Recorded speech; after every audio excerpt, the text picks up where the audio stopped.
घोटकी में जमहूरियत ऐं बाख्तियार औरत जज्बा प्रोग्राम से पाकिस्तान ऐं औरत फाउंडेशन औरतुनि जे हक़नि लाइ औरतुनि जी सियासत में शिरकत ऐं मक़ामी क़यादत जे मक़ामी निज़ाम हुकूमत जे हवाले सां 2 ॾींहनि जो वर्कशॉप करायो, जंहिंमें औरतुनि खे सियासी ऐं माशी तौर ते सगारो बणाइण ऐं सिन्फ़ी तफ़रीक़ ऐं औरतुनि ते तशद्दुद जे ख़ात्मे खे यकीनी बणाइण बाबति तरबियत ॾिनी वई। तरबियत में ज़िले जे 40 खां वधीक माण्हुनि शिरकत कई, जंहिंमें समाजी तंज़ीमुनि, यूसीफ चेयरमैन, काउंसलरनि ऐं नुमाइंदनि शिरकत कई। इन मौक़े ते ॻाल्हाईंदे औरत अॻवाननि जो चवणु हो त उन्हनि खे औरतुनि जी आज़ादी लाइ जाखोड़णो पवंदो।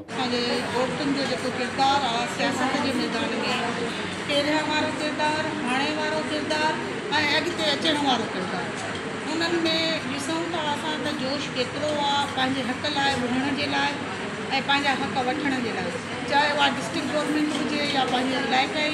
माना मसइला हुजनि।